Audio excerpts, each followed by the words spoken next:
a case study about fleet optimization in the beverage industry. Hi, everybody. I'm Bob Bowman, Editor-in-Chief of Supply Chain Brain. I want to welcome you to this special presentation, Beyond the Route, how Heartland Coca-Cola elevated fleet visibility for maximum impact. One quick reminder, there will be an audience question and answer session at the end of this presentation. Audience members are encouraged to submit their questions at any time during the presentation by clicking on that Q&A icon at the bottom of your screen. So, Heartland Coca-Cola Bottling Company faced a challenge that's common to many logistics leaders today: lack of real-time fleet visibility that was leading to operational inefficiencies that were driving up costs and creating service-level inconsistencies. Today, we'll learn how Heartland Coca-Cola modernized its fleet operations and adopted a proactive, intelligence-driven approach with the help of route execution and fleet performance management software from Descartes. With that tool, Heartland was able to make data-driven decisions that improved efficiency, reduced costs, and strengthened service reliability. So let's learn how Heartland Coca-Cola built a more agile, resilient, and profitable fleet operation. Allow me to introduce our speakers for today. Curtis Ackerman is Business Process Lead for Delivery at Heartland Coca-Cola. Curtis has been with the company for the past decade, and in his current role, he's responsible for coordinating technology deployments, developing processes, and serving as the area expert for field teams that service Kansas, Missouri, and Illinois. Sydney Brandt is Vice President of Fleet Solutions with Descartes. She drives go-to-market strategy in routing, mobile, and telematics. With 23 years of experience in transportation technology, Sydney has specialized in optimizing last and final mile operations, dispatch and tracking, telematics and ELDs, video-based safety, and data analytics. Nick Ryder is Senior Account Executive at Descartes. He's focused on helping businesses, particularly beverage distributors, improve fleet efficiency and overcome last-mile logistics challenges. With over 15 years of experience in the logistics and transportation industry, Nick joined Descartes through the Green Mile acquisition, now Descartes Live, in 2021. So with that, I want to turn the presentation over to Sydney Brandt. Sydney, take it away. Well, thanks, Bob. I want to take a minute and talk a little bit about Descartes. At Descartes, we are all about moving the world literally. We're a global leader in logistics tech, helping over 26,000 customers around the globe get things from point A to B in a smarter, faster, more efficient way. Whether it's raw materials heading to the factory or finished products landing at your door, our tech is behind the scenes making it all happen. At the heart of it, we're a team of 2,200 plus logistics pros who love solving tough problems and working side by side with our customers to help them succeed. As a company, we'd have over 20 years of record performance, and we're committed to reinvesting 15% of our revenue back into R&D every single year to keep the innovation flowing to our customers.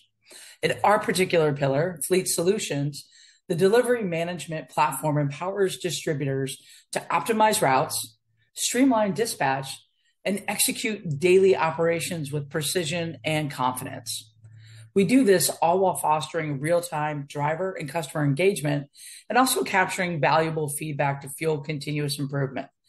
This improvement we power by AI to deliver transparent and reliable experiences. Every route, every driver, every delivery. We optimize, connect, and build to exceed expectations.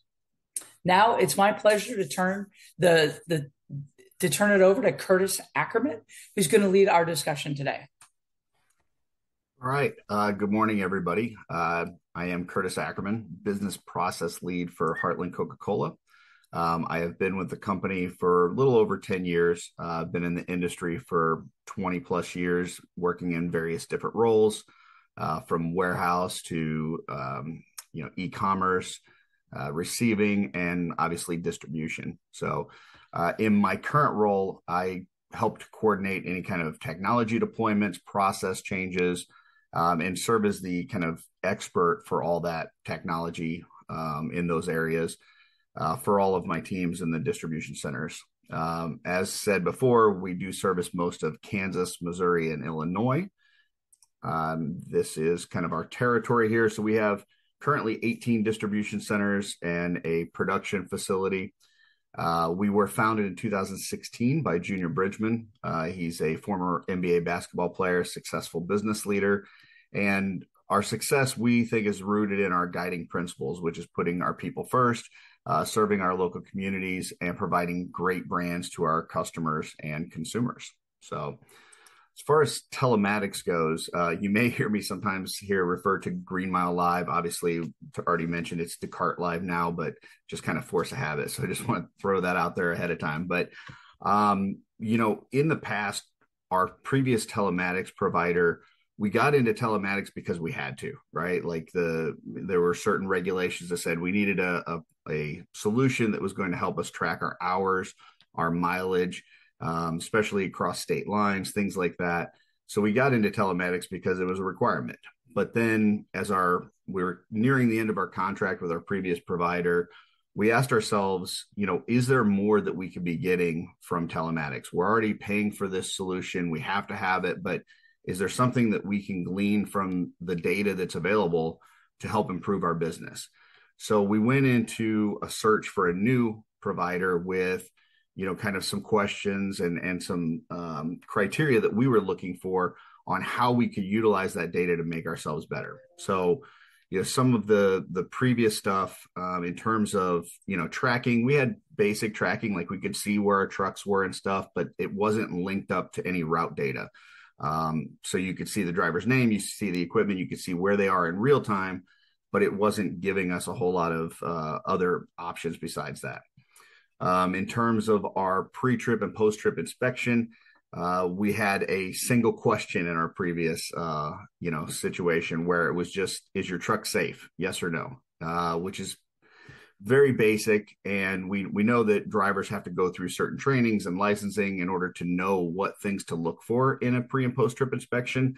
But we wanted to make sure that we had that stuff listed out so that they would see it and have to answer those things and not overlook something, because let's face it, these trucks are, very big, very heavy, traveling down the roads at high speeds.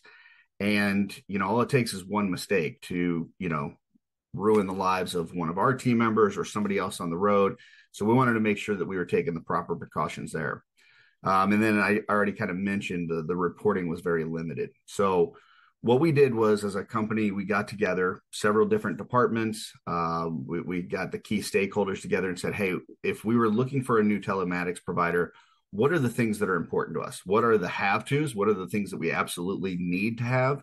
And then what are the nice to haves? And what are those things that are like really important to us on the nice to haves that we would rank maybe higher than others? So we took that criteria and we went and interviewed several different telematics providers and, asked them questions, saw their presentations. We even reached out to other bottlers within the Coke network to see who had experience with these different providers and see what the feedback was. And as we went through it, Green Mile came back as the number one for us by far. It wasn't even close.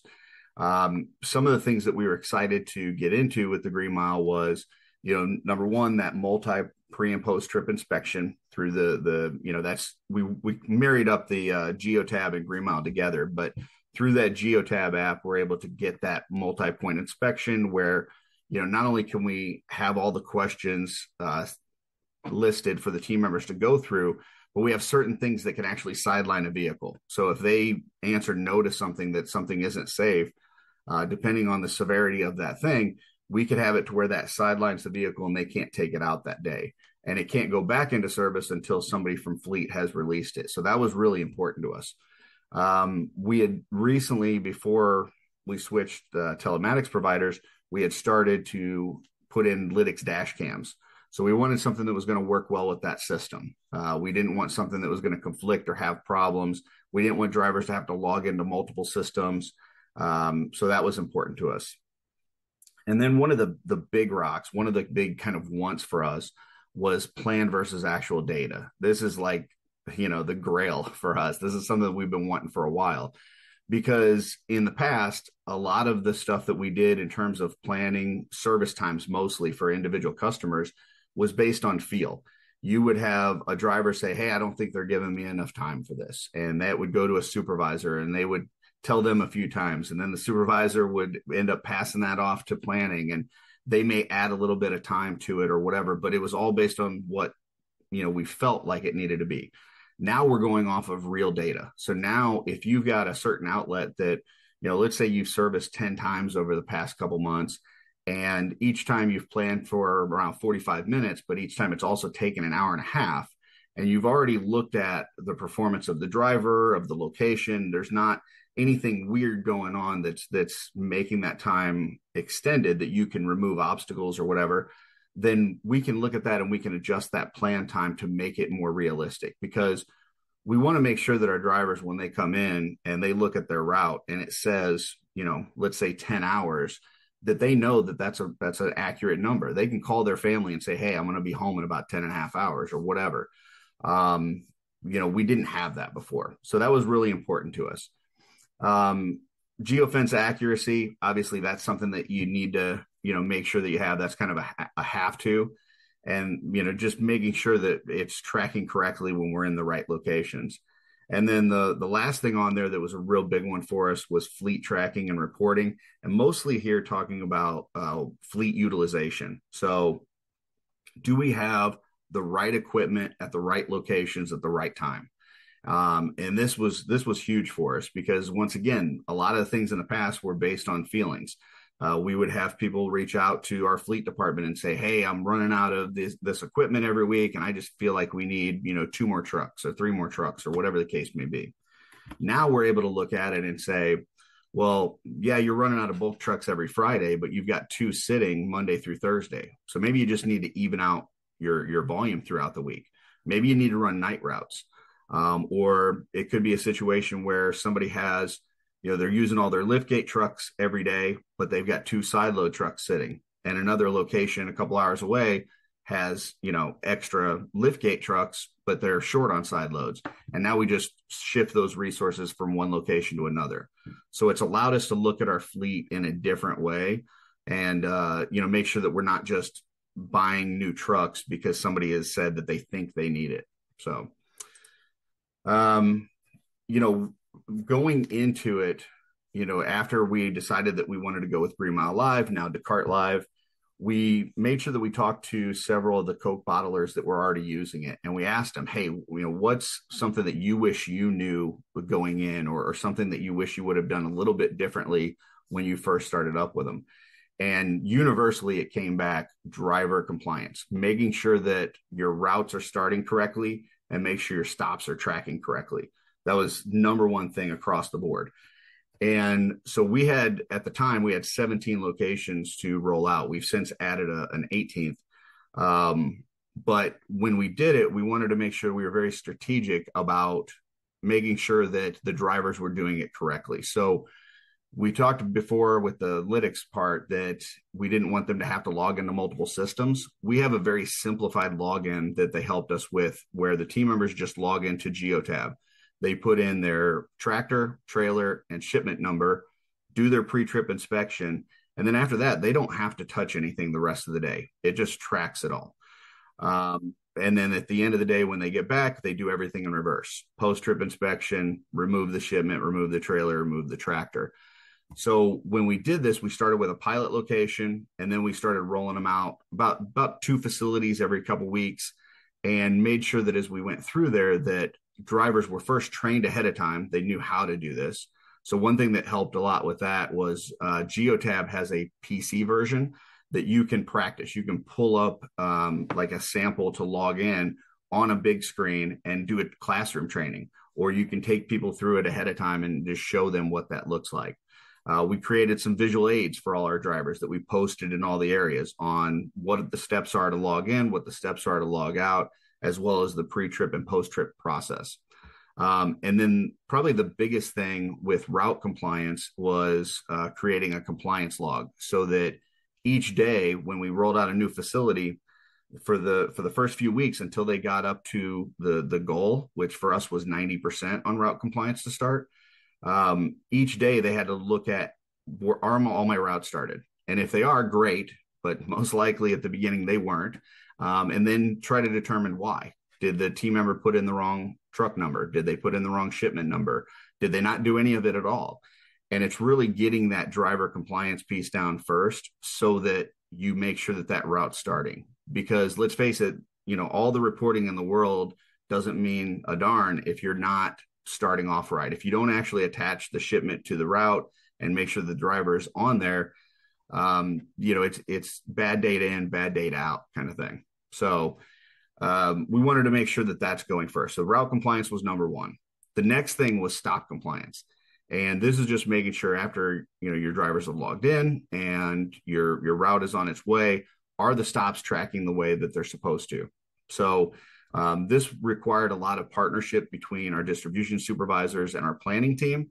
And what they did was they would look each day and see, which stops didn't track on a certain route and then see why. And usually what happened is there would be, the location would be in one spot on the map and maybe the driver parked a little bit off to the side. So then you look at it and you go, the tool has a lot of different views that you can use. One is called Google Hybrid, which is really great. Like you can see the actual buildings and stuff. It's like an overhead Google map view. And you can see where the driver parked. And then you can go, okay, is that where they're going to park every time? If it's like a dock, something like that they have to park in, real easy. Just move the geofence, make sure that it's over top of that place and you're good. Some other times you may have like a location where we're going to a college campus, let's say, and they've got machines all over and you don't know where the driver is going to park on the campus. What you don't want to do is just move a geofence to where the driver parked this week, and then next week you got to move it to another spot where they parked, and so on and so forth. So in that situation, you would draw a geofence around maybe the entire campus.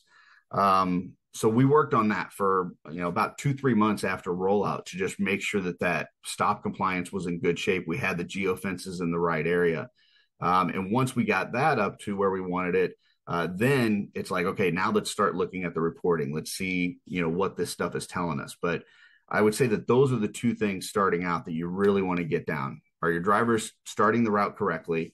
And then are your stops tracking? Once you have that, then you've got all this passive data that rolls into these reports that you can have. And I'll just say, as far as my relationship that we've built with Descartes team, they're amazing. Like if they don't have a report that you need, they'll help you build it. You just got to let them know, like, here's what I'm trying to do. Here's what I'm trying to accomplish. And they'll say, yeah, you know what, we did that with another customer and here's kind of what we've done. Is this something that would work for you? Or, we don't really have anything like that, but let's talk through what that looks like and how we can build it. So, just really try to think about, in terms of that passive technology, that passive information on the tracking, what would you like to see with it? How would you like to utilize that to improve your business? For us, I got 3 that we'll talk about here that are kind of really big ones for us. The first one here that I'm really stoked about myself as a delivery guy is gap time. So we define gap time as from the time that a team member clocks in until the time that they leave at the beginning of the day, and then when they come back to the facility versus when they get off the clock. So this is really the time that they're spending at the distribution center versus en route, right? And in the past, once again, we really didn't have this information. Now, we could have manually figured it out, right? Like we could have got all the team members' punches and then saw when they left on the route in Green Mile and put it in a spreadsheet and manually typed all this information up. That's a lot of work. And we've got, I'm sure like most locations, you only have so many people on your leadership team and your supervisor, frontline leaders that can do this stuff. And you can't have them just spending days in spreadsheets typing this stuff up.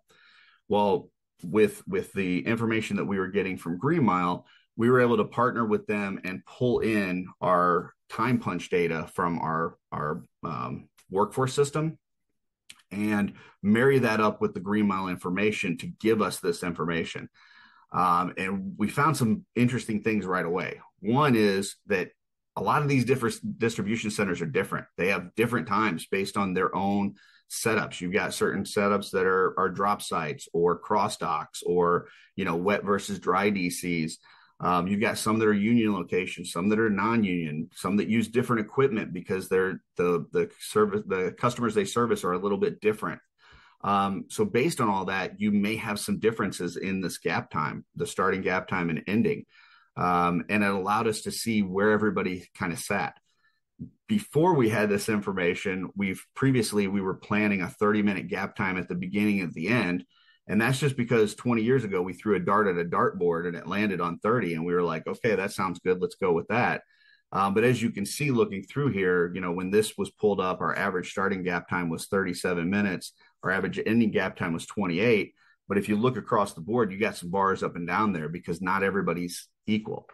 So this gap time allowed us to, instead of comparing each DC to a random number that was chosen 20 years ago, or comparing a DC versus another DC, we're able to compare them versus themselves. So we're able to look at it and say, okay, how are you doing today? And how did you do last week or the year before or whatever?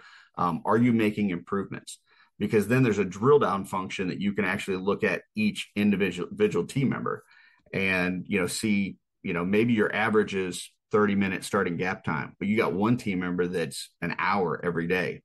Well, what's going on there? Is there some issues? Is that team member maybe doing some things that they think they're supposed to do, but they don't need to? Is there an obstacle in their way that we need to remove? In the past, we didn't have that information. So it was all based on feeling, right? Like, I think this guy's taking longer than he's supposed to, but we don't know. We just think that. We kind of get that feeling, right? Now we can look at it, we can see the actual data, we can see where to look and address those. Plan versus actual, talked about a little bit on the previous slide, but this is allowing us to pull in that historical data and see what we've been planning an outlet for in terms of service time versus what time that we're actually servicing it and getting those numbers better. And it also gives us an indication on where to look. If I'm a supervisor with 40 team members that maybe spread out in an hour any direction, I can't be everywhere. If we want our supervisors to be in the field, but where in the field, right? We're servicing a huge area. The plan versus actual gives us that indication on where we should look.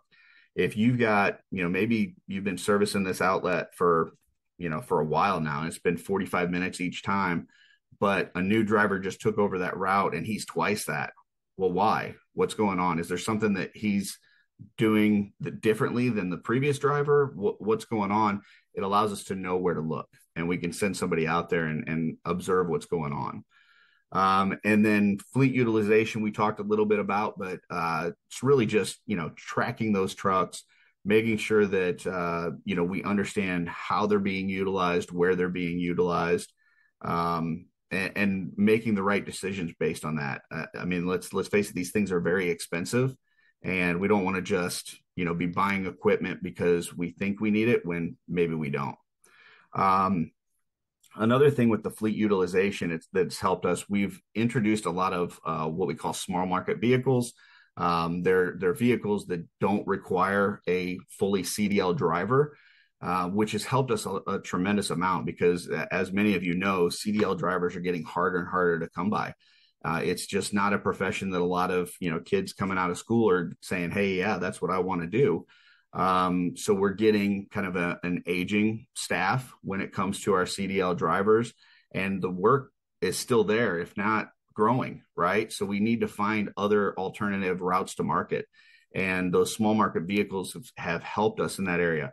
Well, fleet utilization will kind of show us where we're using our vehicles now, how we're utilizing them, and where there are some opportunities to introduce some small market vehicles, bring in some non-CDL drivers that can help us with those areas. And then one thing that we've done in addition to this is we've developed our own kind of CDL training program. So we'll bring somebody in as a non-CDL driver, look at, have them work these routes, but then also work with them to get their CDL. We'll help train them up and take them through the process and help pay for the expenses to get them that CDL. Because that's a barrier to entry for a lot of people for getting their CDL, is just the expense and time of training. So we try to help them through that. But in the meantime, we're getting something out of them with the non-CDL role. So, if it wasn't for the reporting that we're getting from Green Mile, none of this stuff would be possible. So that's really how we've been utilizing it. And I just think it's a great tool. You just got to figure out how to use that passive information. So, and that's everything that I had to present for today. Thank you so much, Curtis. What a great case study, and what a great company, too. And by the way, we mourn the passing of Junior Bridgman of just a few weeks ago. Um, in any case, I do want to ask you something more Mm-hmm. about gap time, Curtis. Do you see gap time as a reflection exclusively of driver behavior and habits, or does it also reflect to some degree facility inefficiencies? What does it tell you? Yeah, there's a lot of things to it. So I've actually, since we've implemented the gap time reporting, I've been kind of doing a tour this year. The last few years, I've had several deployments. We deployed the Green Mile and Geotab solution we were putting on our dash cams. This year, I don't have any deployments, so it's allowed me to get out more and get into these facilities. And I'm seeing a lot of things. Like I'll look at the gap time data and see, there's a situation with a starting gap time for location. And then I just look at it and say, okay, what am I seeing? Okay, one location I went into, the strip where they plug in their pallet jacks, it was, if they plugged in more than 3 pallet jacks, it was kicking us the circuit breaker. So each morning they were trying to figure out where to take their equipment and plug it in and get a quick charge before they left. That's a problem. We had locations where I would look at it and they come in the morning, they don't know where their truck is. They know what truck they have, but they don't know what it's in. So they're going from dock door to dock door, opening up the door. Nope, that's not it. Going to the next one. Wow. That's not it. So just looking for things like that. Simple things like one of the locations I was at, when the drivers needed a strap to kind of tighten their load and make sure everything was secure, the straps were located on the far other side of the building. So every time that the driver needed a strap, they had to go from where their truck is parked and that area, go to the other side of the building, grab a strap and bring it back. Well, that's a simple change. Just put a couple baskets of straps behind where the trucks are parked. So a lot of it is, you can 5S a certain area and put the equipment where it needs to be. You can eliminate some of these obstacles for them. And there were some issues with drivers that were just taking too long, talking a Hmm. lot or whatever the case may be. The problem is before we couldn't hold anybody accountable unless we were in that spot at that particular time that it was happening. Now we see where it's at. We see those red flags. We're able to go in and look at it and address it and you kind of look at it in a different way. And That's real great. quick, just to expand on that, one other Sure. thing that I've noticed with gap time is, in addition to kind of an aging driver pool that we also have a lot of supervisors that have been in those positions for a while and they're used to doing things a certain way, right? Like, well, that's the way we've done it for the last 20 years. I would Hmm. encourage you with some of this stuff to have somebody look at it with fresh eyes. And I've told some of my distribution supervisors, like, grab a merchandising suit, grab a salesperson, and have them just spend an hour with you in the morning looking at your startup procedures or looking at your end of day procedures. They're probably going to see some things and ask some questions that you wouldn't even think of because they're not used to seeing it every single day. So, But with this information at hand, you're able to demonstrate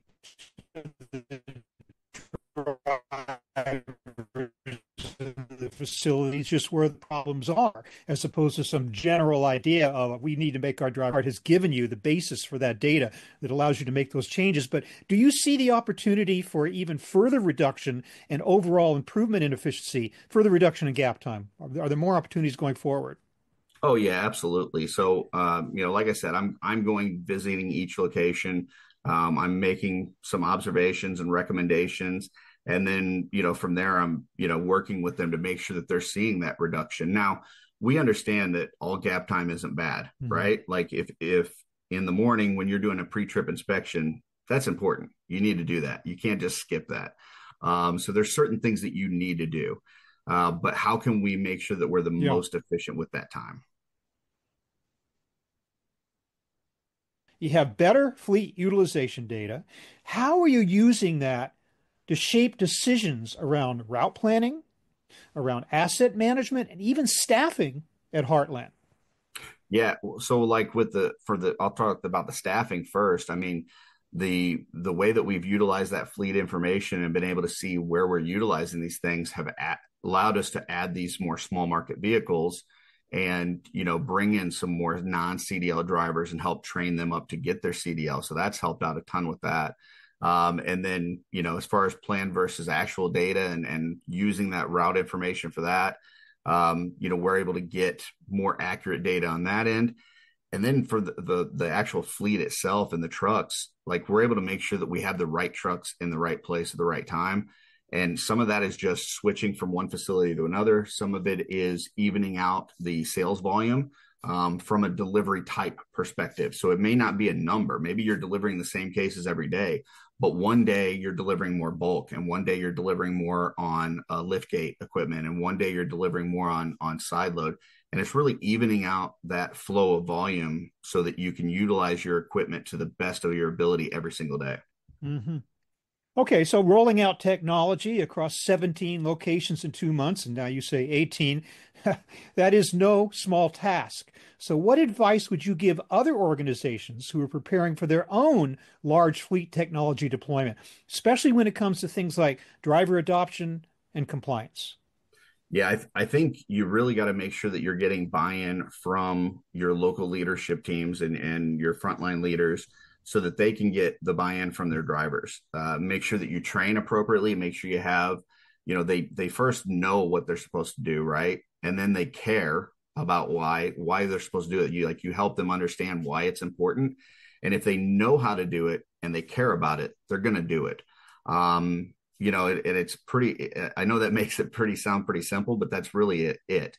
I know as we went through there, we made sure that in each hometown, we were creating subject matter experts, and that helped out quite a bit because they're able to field some of the issues and problems and be that expert to where I'm not one person that's getting all the questions from 500 drivers, right?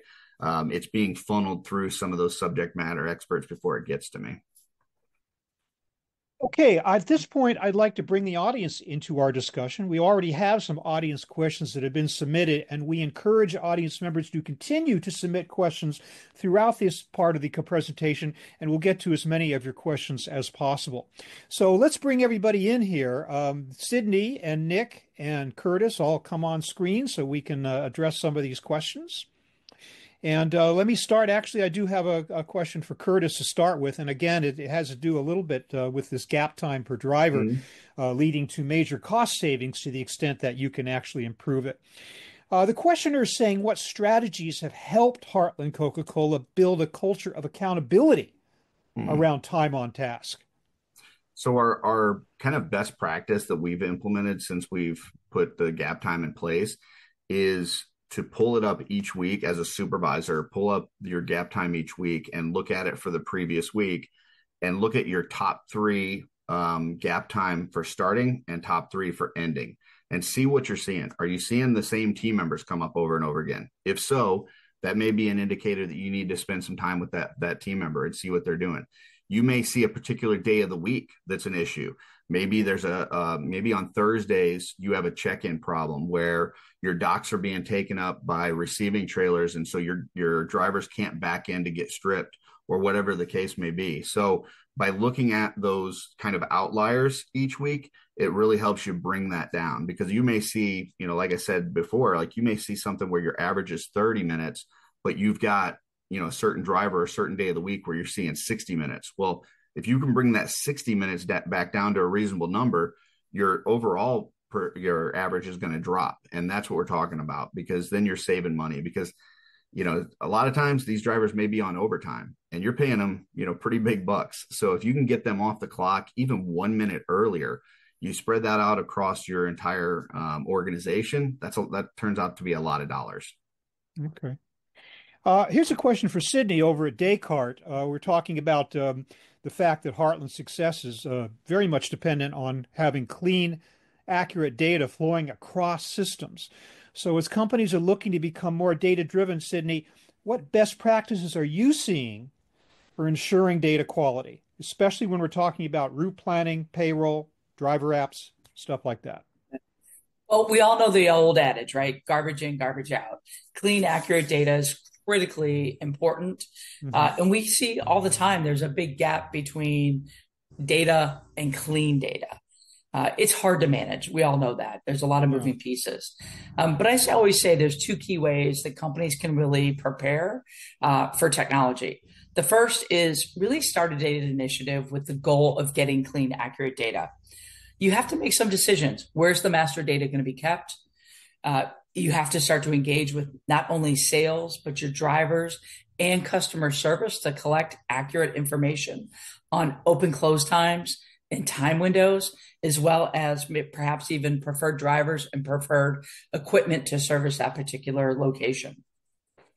Really take time to analyze your service times. Are they general or are they really more specific and accurate?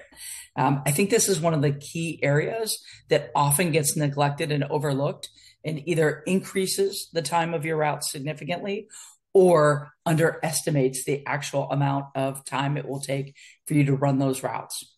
And then most importantly, and this is the most important piece, collect and centralize tribal knowledge. We have so much information that exists in our heads, in the driver's heads, in the sales reps' heads, in the router's heads. We've got to grab that information and centralize it. And then the last piece is use a technology tool to collect data before implementing routing software.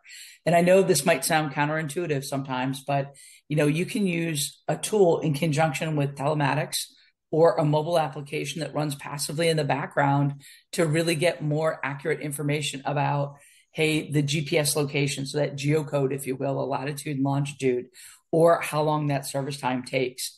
There's a lot of tools out there that can help you be smarter before you implement that technology, but you've got to be committed to it before you get started. Thank you.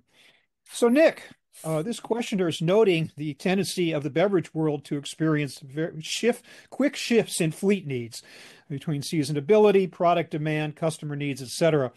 So the question is, how are leading distributors using this data that they have on hand to optimize vehicle allocation and avoid unnecessary equipment purchases? Yeah, great question, Bob. So really what I'm noticing, and it really just falls into everything that Curtis and Cindy has mentioned, is you have the accuracy of data of what's historically been delivered.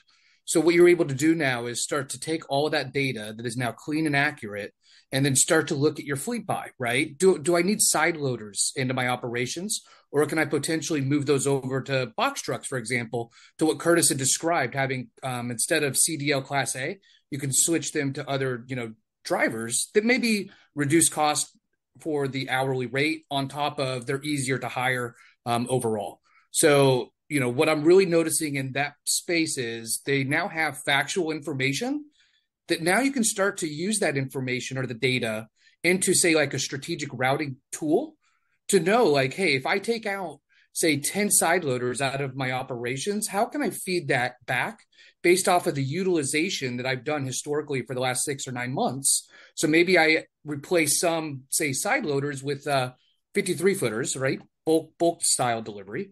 Or do I shift to potentially smaller vehicles that I can still service and meet my SLAs to my customers and still operate as in a successful manner?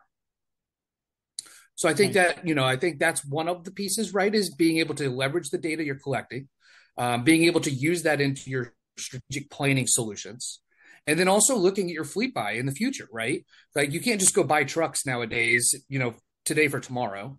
You have to put a plan together that maybe it's, 1 year from now, maybe it's a year and a half, 2 years. You have to have that vision on how you're going to purchase your fleet and how you're going to actually communicate that back out to the field as well, because that also goes into hiring plans, right? Hey, we don't need 500 CDL Class A's. We need 280, and we're going to supplement the rest of that with some non-CDL drivers into our operations.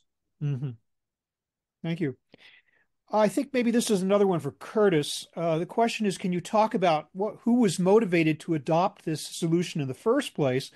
Was it driven by executive leadership, technology, transportation, or another team? Which team initiated this? It was actually myself. So you're the guy. Okay. Yeah. So actually, when I started this role as a BPL for delivery, the business process team didn't exist. Like we were created, and I got into it, and one of the first things they told me was they said, "Hey, by the way, our contract for our telematics provider is getting ready to expire. You need to see whether we're going to continue with them or whether we're changing." I was like, okay, I don't even know what telematics is. So I had to, first Google that and see what the definition was. And then I was like, oh yeah, that's this one thing that we use. And in the past, it had really been seen as a fleet solution, right? It was how we're tracking our equipment, how we're doing making sure that the equipment's safe, the mileage, all that kind of stuff. And I looked at it as, well, if every company that's available for telematics is on the table, what do they bring? What are the things that they can do that can help me improve my business? Because we've got a lot of applications that we use, a lot of different vendors that we're with, and I think every now and then it's a good idea to just kind of think about, okay, what are they bringing to the table? How are they helping me improve my business? And if the answer is they're not, then maybe it's time for a change. And so that was something that I wanted to look at and see what options were out there. And man, I'm so glad I did. It's probably the best thing that, at least from the delivery side of things, that we've done as an organization is make this change. So when you recommended changes based on the data you were collecting, Curtis, Mm-hmm. what was the buy-in process from operations management like? Did they kind of go along with it? Did you have to sell it? I mean, what was your position vis-a-vis them?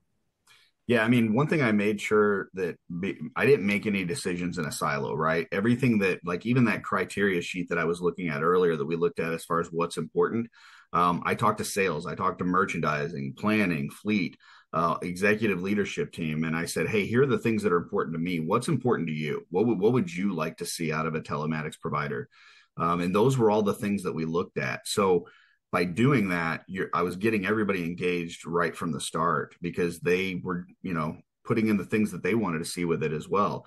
And then from like a frontline leadership team, it's really about showing them what value they're going to extract from this. Hey, we're going to be able to make sure that you're staffed more accordingly. We're going to make sure that you have the right equipment. We're going to make sure that you know which drivers you need to focus on your attention in terms of doing observations on. But it's all based on us being able to roll this out and doing it in a good way. We're collecting this good data. So if you show people the value to them, it's not hard to get buy-in. Yeah. Sydney, this questioner is referencing the subject of planned versus actual performance data Mm-hmm. and its use in uncovering hidden inefficiencies. The question is that for distributors who are just starting this journey, where should they begin? As we know, it all starts with data, right? But how can they ensure that these insights that they garner from the data leads to action and not just more dashboards? It certainly can be overwhelming, right? And I think if we break it down into 4 key steps, it can be a much more obtainable action. So the first is, let's start with a good baseline of plan versus actual. Let's identify what's most important to you. It might be planned versus actual stops. It might be miles or kilometers for planned versus actual, service time, time window adherence, right? Do you decide what metrics are going to be most important and most meaningful to your business? But let's baseline it. Let's understand where is it today. Second, let's really think about the gaps that matter and identify those. Where are the recurring patterns that start to show? Are certain routes always running late? Are certain drivers routinely deviating from their planned routes? Are some customers always the ones with missed time windows? This is going to help you really understand the issues and then prioritize the issues that cost the most time or money, excuse me, instead of, chasing metrics inefficiently, right? Mm-hmm. Third, I think might be the most important thing, which is pilot with a smaller sample.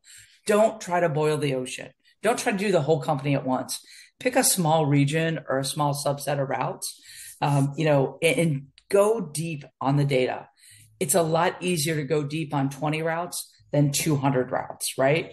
This keeps it manageable, provides a proof of concept, and you're going to learn a tremendous amount about the process before you start to scale up in your organization. And then fourth, you have to make sure your insights lead to action. Collecting data and then not doing something with it is the biggest sin that we all commit sometimes with this type of stuff. So, and I think when I really think about it and peel it apart, the first thing I want to do is really create a cross-functional review team, right? Ops, dispatch, and perhaps even sales. Let's look at how our routes performed and let's see how these insights now become incredibly actionable from that. Let's get the why behind the anomalies. Two, let's make sure we apply metrics to goals, right? Let's tie them together. Let's make route performance really part of the KPIs of not just the drivers, but the route planners, customer service impact. Let's figure out how we can tie this together. Once we identify the problem, let's make sure we close the loop, right? Let's identify the problem, test the solution, track the resolve, and of course, log the learning so that we can report on it. And then don't just visualize things, make recommendations. You have the data on your side now, right? The dashboards, the spreadsheets, the reports, whatever you're using, build it into the logic and your analytics to suggest the next actions. What do I mean by that? Hey, Route 102 constantly adds 15% or 20% more time. Should we re-optimize? Are there, changes we can make to that route? Or, customer ABC causes delays 70 to 80% of the time. Hey, maybe we need to do a service review because there's something happening, or maybe we need to check the service times there. But feel confident that you have the data to make recommendations, to make changes and impact your organization. Great advice, because even Heartland, which is theoretically geographically constrained, it still is enough of a complex operation that if you just dump the whole thing all at once, I would imagine it could be some challenges. Curtis, this questioner is asking if you would address the question of vendor relationships. So talk a little bit about that, how you kind of went forward with that. Yeah, so I think it's really important to note that Descartes has a similar mentality as Heartland in the terms of that you never have a finished product, right? You never are done being efficient or working on quality or being safe. Like it's constant growth. And so with that being said, they're very open to suggestions about their own product. If you have things that you're like, man, this really works well, but if we were able to do this one extra thing, it would make our day go better, or it would provide us with different information that would be valuable for our business. And they take all that stuff in and they work on it with you. One of the things that we've started to do is, because we're one of the Coke bottlers and there's several other Coke bottlers that are using Descartes, we've started to work with those other bottlers to say, hey, what are the things that you guys want? What are the things that we want? Let's put those in a list and prioritize them so that as a group, we say, hey, these are the things that are most important to us across the board. And then Descartes can help us work on those things and build those. But it's really about having that relationship with the vendor. It's not just, here's the solution, use it the way that we say it is, right? It's here's what we have. But if you have other ideas on how we can make it better, or other reporting that would be beneficial to improve your business, let's work on it together. Because if we succeed, they succeed, right? And that's the way it should be, is that you guys have this symbiotic relationship. Mm-hmm.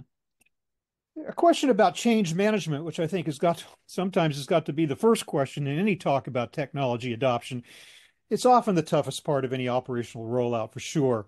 So, Curtis, the questioner is saying, as you look back, what made the biggest difference in driving adoption across all 17 sites? And if you were to do it again today, how would you approach it differently?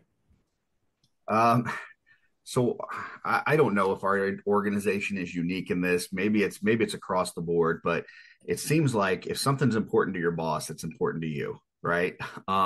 So we made sure that we started at the top, and we explained to the entire executive leadership team why it was important for us to have early adoption on this and get the route compliance and stop compliance in order. We got that report out every single week in front of the entire company. And, nobody wants to be on the naughty list, right? So, on top of the stuff that I've already talked about, which is, creating that buy-in by showing them why it's important to them, it's also making sure that there's visibility on the reporting and people know, hey, there's somebody looking at this. This isn't just something that they're asking us to do. And if we don't, whatever.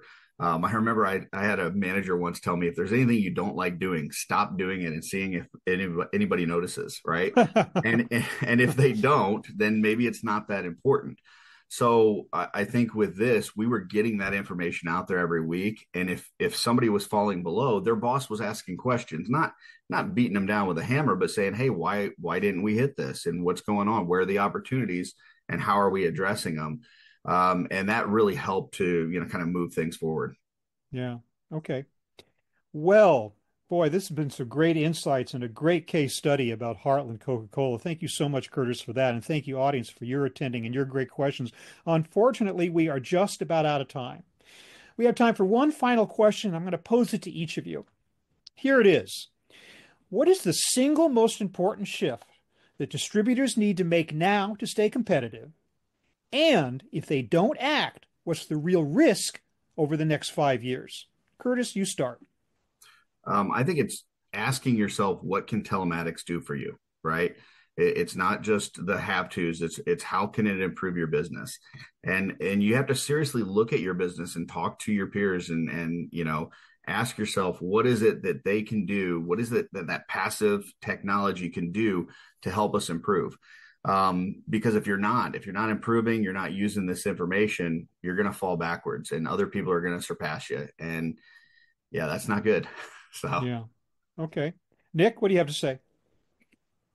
Yeah, thanks, Bob. Really, what I look at is, people, process, technology, right?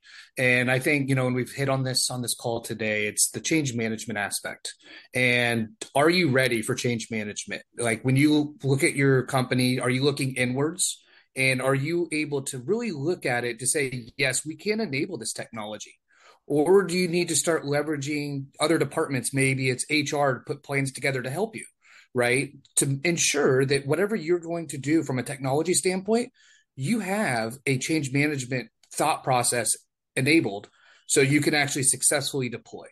What would happen if that doesn't? Your neighbor's going to do that. Your competitor is going to do that, right? They are going to have a buttoned up change management process to enable new technology that's going to provide better efficiencies and better service potentially to your customers. So the overall risk, maybe you have reduced market share throughout your company because you're not adaptable to a very successful change management process. Sydney, last word to you. Yeah, extending what Nick is saying there, for me, it's all about adopting modern technology.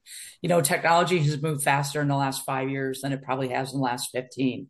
But, think about just what AI is doing today. You really need to contemplate how you can use AI to automate what you do today and what you do manually today to speed up processes. You have to become more predictive in your business and even more proactive, plus free up resources to focus on other revenue generating activities. If you don't adopt, if you don't start to think about how AI can be integrated into your business to make it more efficient, others are just going to run past you. I mean, there's so many amazing applications for AI. And I want to make sure I'm when I talk about using AI, it's not about replacing human beings. It's about replacing repetitive tasks. I want humans to do other things that are better for the business. Well, once again, I want to thank our great guests today, especially Curtis Ackerman telling us the story of Heartland Coca-Cola, and Sydney and Nick from Descartes joining us for the Descartes perspective on this implementation of this technology. Thank you so much, everybody, and audience. Thank you too for your participation and your great questions. We have something for you. If you want to learn more, get a deeper dive into what we've been talking about today, here is the case study on Heartland Coca-Cola driving efficiency. There's a QR code right there for you to take a snapshot of, and if you don't have time in these final few seconds, don't worry about it. This will be sent to all attendees of the webinar upon the conclusion of it, which is right now. Thanks again, everybody. Have a great day.